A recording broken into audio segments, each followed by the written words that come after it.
Right, everyone. Saturday, I think it's the 25th of June. I had a bit of a rough week this week. Yeah, with all sorts going on in my head. Yesterday, I had a breakdown.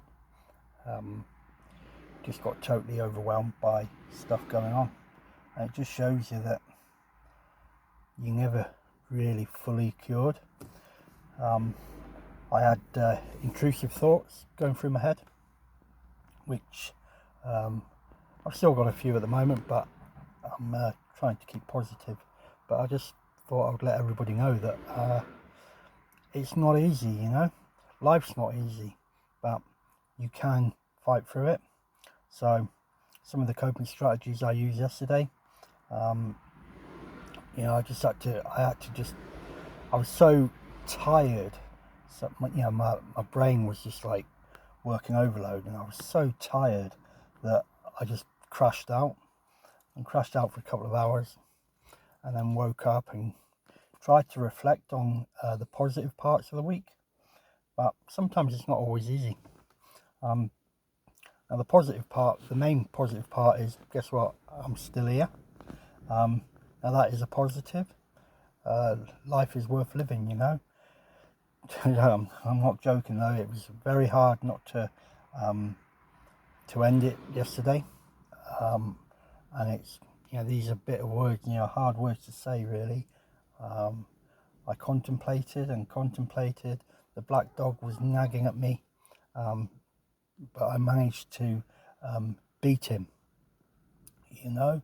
I was doing my breathing strategies, I was doing my deep pressure touch strategies, I was doing reflection, I was doing all my using of the five senses. I was using everything, and it really did take it out of me. So yeah, it is really hard. And for those of you that are struggling, you know, you can get by, you can deal with it, and get through that little bit of crisis that you're going through. But I'm telling you now, it's not the easiest thing. And I know there's some people on here that will be concerned or be upset that I haven't actually told anybody, but you know, it's a hard thing to discuss when you're feeling so low because of other people's actions.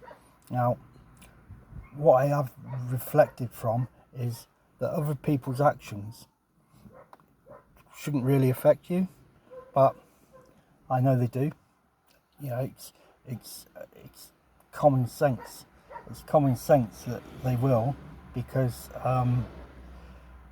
that's the way it goes. You know, it's pretty hard.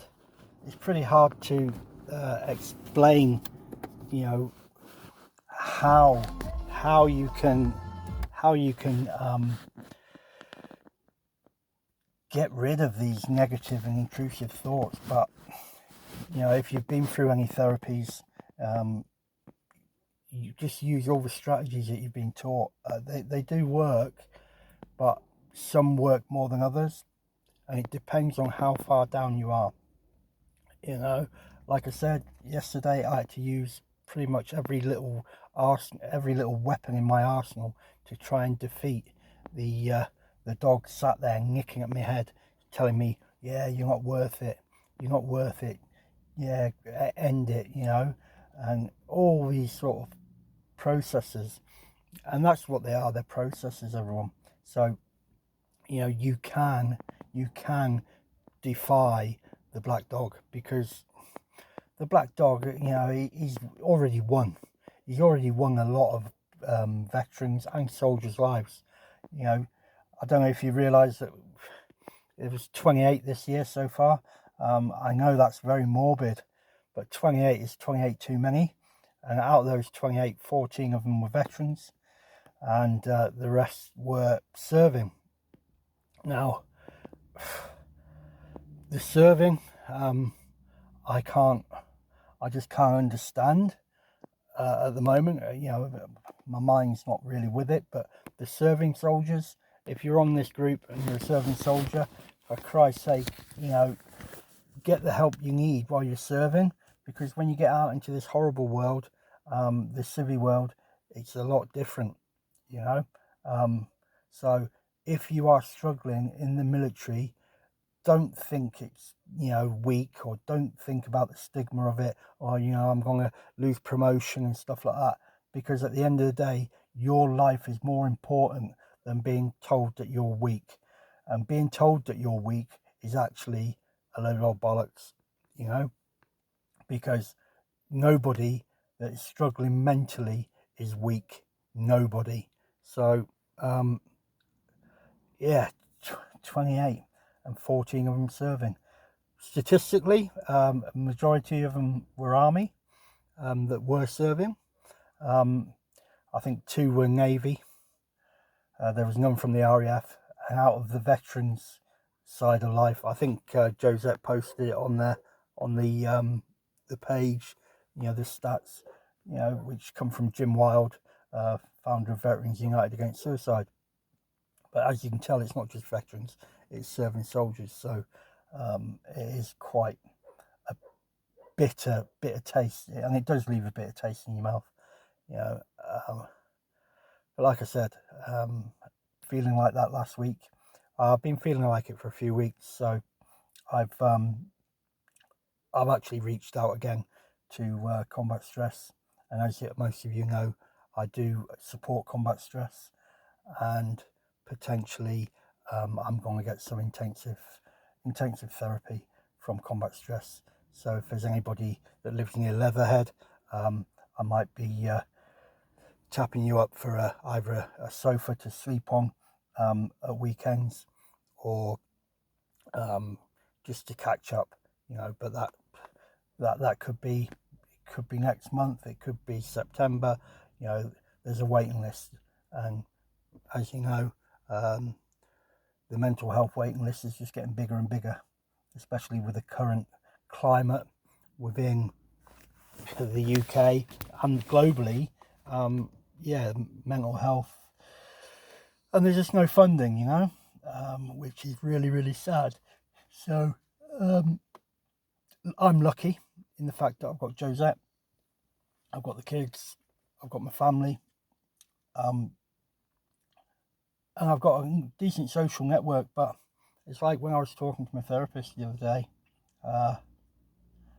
he was saying, you know, when you're in crisis, you've got to shout out. The problem is, I know, and those that suffer know that you cannot or don't want to shout out when you're in crisis. So I'm going to do a little bit of background research for the loved ones, really. The loved ones need to know, you know, that when their partner, you know, whether it be male or female, when they're struggling, the signs and symptoms, you know. And one of the signs is obviously they go off their food. Another sign is they're irritable all the time, or they snap over the smallest of things, which is what I was doing. Their alcohol or drug, you know, recreational drug usage is getting greater. There's loads of little telltale signs. So if your partner, wife, husband, or even your children, you know, if somebody is struggling and you notice these little subtle changes, just ask them the question. Give them a cuddle, ask them the question. They may not say anything, but if they do, let them keep talking, because talking is fundamentally, that's the best part of therapy. But it is hard. So, well, it's Carnival Day today, where I live. I don't think I'm going to be going down there. Too busy, and I'm not in the right frame of mind. I'll probably end up going either aggressive, or I'll end up doing sort of disassociation stuff. So I don't really want to go down that route, you know. So if you are out and about today, wherever you may be, think of the positives, you know. if you're walking through the hills or through the fells or in Wales or wherever, you know, take in the area that you are, because we live in a lovely world and a lovely planet. And you know, I know there are people that are trying to destroy it, and I know there are people that are trying to fight for it and all this stuff, but at the end of the day, think about yourself. You are the most important person that I'm talking to. Yeah, you are the most important person. If you're struggling, have a conversation, ring me, speak to me. I might not be the best person at the moment to talk to, but I can offer some words of advice. Speak to your family, or if you're in that much of a state, Samaritans Mind, a crisis team. Now I know you won't do that, so family members, keep an eye out on your family. Keep an eye out for those that you know struggle mentally. Buddies, do buddy checks. You know, a buddy check, we all know, has saved lives. You know, and a lack of buddy checks can unfortunately cause injury and death. So all I'm doing now is I'm gonna say it.